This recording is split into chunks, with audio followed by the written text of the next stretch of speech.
Olá, queridas irmãs, queridos irmãos. Hoje, sexta-feira, 16 de junho de 2023, eu estou trazendo a vocês mais uma parte da nossa série Arqueologia Escondida. Eu sei que eu disse a vocês que seria uma pequena série de 3 partes. No entanto, à medida que eu vou pesquisando e descobrindo novos capítulos para a nossa série, aí eu trago a vocês e transformamos em mais uma parte, mais um capítulo. Bem, de qualquer forma, hoje, sexta-feira, eu devo entregar a vocês esta 4ª parte. Amanhã é sábado, nosso irmão Vital Froze sempre presenteia mais um dos seus áudios, aulas. Então eu dou preferência para publicar o áudio do nosso irmão Vital Froze. E no dia seguinte, que será num domingo, eu entregarei a vocês uma 5ª parte desta nossa série. Provavelmente não vamos parar aqui na 5ª parte.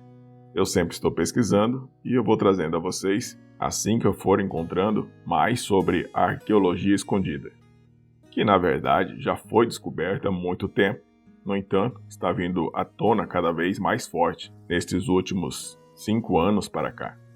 Espero que vocês gostem, pelo menos eu gosto muito destes vídeos que falam sobre arqueologia, que é pouco divulgado ao grande público.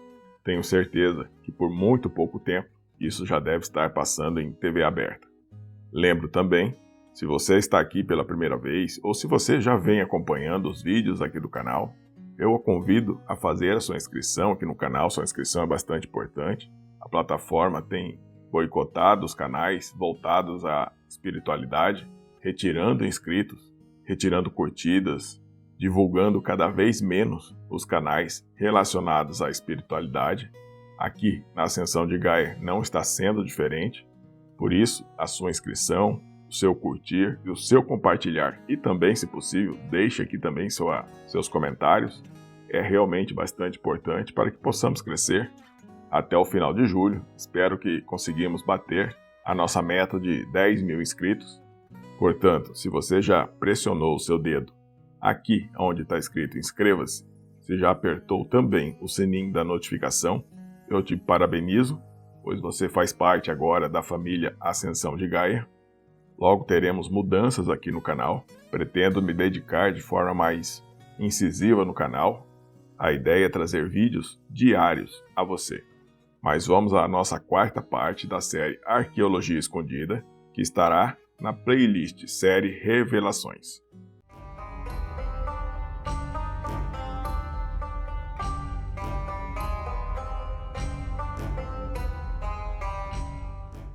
Os cientistas provavelmente não vão gostar deste vídeo. Está cheio de todos os tipos de coisas que lhes causam noites sem dormir. Estamos falando de mistérios inexplicáveis, problemas que não podem ser resolvidos e descobertas que de alguma forma parecem deslocadas. Para todos que não são cientistas, porém, é uma visão fascinante dos quebra-cabeças antigos e modernos. Vamos começar! Em 2016, a Unesco anunciou que os misteriosos dólmens de Antequera, na Espanha, receberiam o status de Patrimônio Mundial. É um reconhecimento adequado para essas maravilhas antigas e espera-se que a atenção extra que recebem por causa disso possa impulsionar o processo de resolução dos mistérios que eles apresentam. Existem 3 monumentos neste antigo local: o Dolmen Vieira, o Dolmen Menge e o Tolos de El Romero. A maioria dos historiadores e arqueólogos concorda que eles foram construídos durante a Idade do Bronze, cerca de 5,0 anos atrás. Cada um deles se alinha com os solstícios de verão e inverno, mas acredita-se que seu alinhamento com a curiosa montanha Pena de los Enamorados tenha sido igualmente importante para seus construtores. A mais pesada das pedras do local pesa 180 toneladas. A mais pesada de todas as pedras em Stonehenge, na Inglaterra, tem apenas 40 toneladas. Os cientistas não têm ideia de como pedras desse tamanho foram transportadas para o local e depois manipuladas, porque a pedra não é local. Cada um dos dólmens é um antigo cemitério, mas as identidades das muitas pessoas enterradas dentro deles são desconhecidas. Enquanto estamos falando sobre coisas que aconteceram 5,0 anos atrás, também é mais ou menos na mesma época que o chamado Cemitério dos Gigantes foi construído na China. Os restos mortais dos indivíduos enterrados nele foram descobertos em junho de 21 de 17. Eles não seriam considerados gigantes pelos padrões modernos, mas as pessoas que viverão aqui parecem ter mais de 1,80 m de altura. Essa é uma característica incomum na China de hoje e é provável que tenha sido uma característica ainda mais incomum 5,0 anos atrás, durante a era neolítica da China. Não se sabe como tantas dessas pessoas excepcionalmente altas se reuniram em um lugar perto do que hoje é a vila de Jiaozhia na cidade de Xianan. Existem 205 sepulturas no total, enterradas em meio a 104 casas e o que pode ser até 20 covas de sacrifício. É provável que essas pessoas fossem membros da cultura Longshang, também conhecida como cultura da cerâmica negra, que chegaram aqui há 6,0 anos e permaneceram por cerca de 2.000 anos. Os cientistas acham que sua altura incomum pode ter sido devido à baixa densidade populacional e ao acesso a grandes animais de caça ricos em proteínas, mas isso está longe de ser comprovado. As ruínas da Casa Grande, que ficam próximas a Coolidge, no Arizona, EUA, são reconhecidas como Monumento Nacional Americano. A estrutura é a maior e mais conhecida obra do povo Rocoran, que os historiadores gostam de chamar de Mestres do Deserto. Eles viveram aqui durante o século XIII e exibiram conhecimentos avançados de construção e engenharia, criando canais de irrigação e estruturas de caliche no meio do deserto.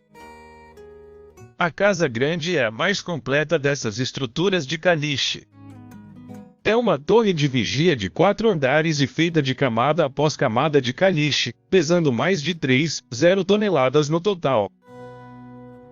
As paredes estão desmoronando agora, mas ainda se alinham com as posições dos corpos celestes em importantes épocas cerimoniais do ano.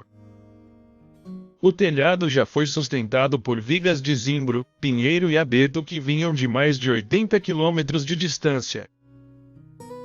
Existem árvores locais no deserto, então usar essa madeira em vez das árvores do deserto foi uma escolha deliberada feita por razões que não podemos compreender. Também não temos ideia do que realmente acontecia dentro da Casa Grande quando ela estava em uso. O Monte Sakhane, na Rússia, é um espetáculo para ser visto, não importa porque você esteja olhando para ele. Mas há mais nesta vista espetacular do que apenas a montanha. As encostas da montanha estão cobertas de marcas e entalhes estranhos e difíceis de explicar. E há aqueles que acreditam que pelo menos alguns dos recortes são realmente enormes marcas de mãos. Olhando para eles, é fácil perceber por quê. Aplicando algum bom senso à questão, porém, que eles não podem ser. Apenas o dedo do meio sozinho na maior das supostas impressões digitais é mais alto do que um homem comum. Muito pouca pesquisa arqueológica foi realizada no local da montanha porque está em um local tão remoto.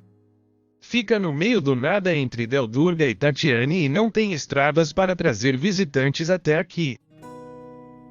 A pesquisa limitada que foi feita diz que as marcas de mãos não são nada mais interessantes do que uma formação rochosa natural, mas as formas parecem específicas demais para isso. Não estamos sugerindo que sejam impressões de mãos genuínas, mas talvez sejam enormes esculturas de mãos raspadas na rocha por uma civilização esquecida por razões desconhecidas. Ainda há muito que não sabemos sobre as pirâmides do Egito.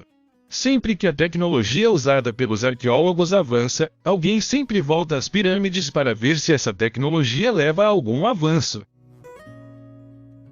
Em 2015, uma equipe internacional de cientistas e arquitetos realizou um levantamento conjunto das pirâmides de Gizé e identificou anomalias térmicas no interior das estruturas. Temperaturas mais altas do que o esperado foram registradas em 3 pedras adjacentes em uma área impossível de alcançar na base da Grande Pirâmide.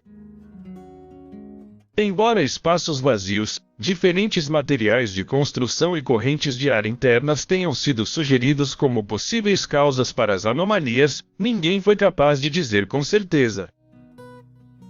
Outras anomalias foram detectadas na metade superior da Grande Pirâmide.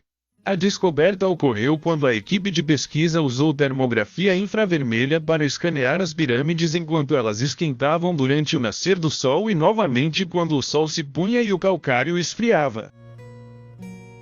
É quase certo que existem salas e câmaras dentro das pirâmides que ainda não conseguimos alcançar.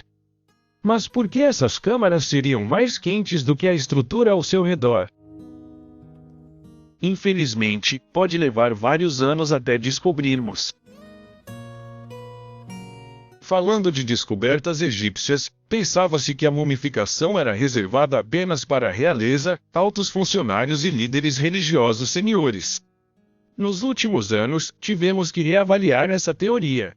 De fato, em janeiro de 2119, foi anunciado que uma múmia que havia sido incompreendida por quase um século era o oftalmologista pessoal de Ptolomeu I.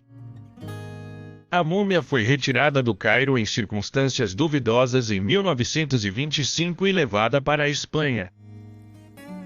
Naquela época, pensava-se que a múmia de 2.300 anos era do sexo feminino. Depois de realizar uma análise topográfica, os cientistas agora têm certeza de que a múmia é na verdade Nespinhato, que era médico e padre e viveu em Alexandria entre 2.300 e 2.200 anos atrás. A varredura revelou 8 placas em diferentes partes do invólucro da múmia, uma das quais é uma representação de Tote, o deus dos oftalmologistas. É raro ver essa divindade em um embrulho, e há muito poucas razões para a placa ser colocada em um corpo, a menos que o corpo seja de um oftalmologista. Isso não explica por que os restos mortais de Nespamaidu foram coroados com uma peruca, nem porque seu rosto foi pintado após a morte. Portanto, ainda há mistérios a serem resolvidos aqui. O fato de um faraó egípcio que viveu mais de 2.0 anos atrás ter um oftalmologista pessoal é um lembrete de quão avançados os egípcios eram quando se tratava de medicina. Assim como esta próxima descoberta. É um dedo do pé protético de madeira e é considerado uma das próteses mais antigas de qualquer tipo em qualquer lugar do mundo. Está agora no Museu Britânico, mas foi encontrado em uma tumba na encosta de Sheikh Abd Qurniab perto de Luxor. A análise do artefato revelou que ele tinha cerca de 3,0 anos. Os arqueólogos pensaram brevemente que o dedo do pé havia sido adicionado após a morte para que sua dona estivesse completa na vida após a morte, mas em uma inspeção mais detalhada é óbvio que o dedo do pé foi ajustado e remodelado várias vezes ao longo dos anos para torná-lo mais confortável para sua dona. Corpo e forma mudaram durante a vida.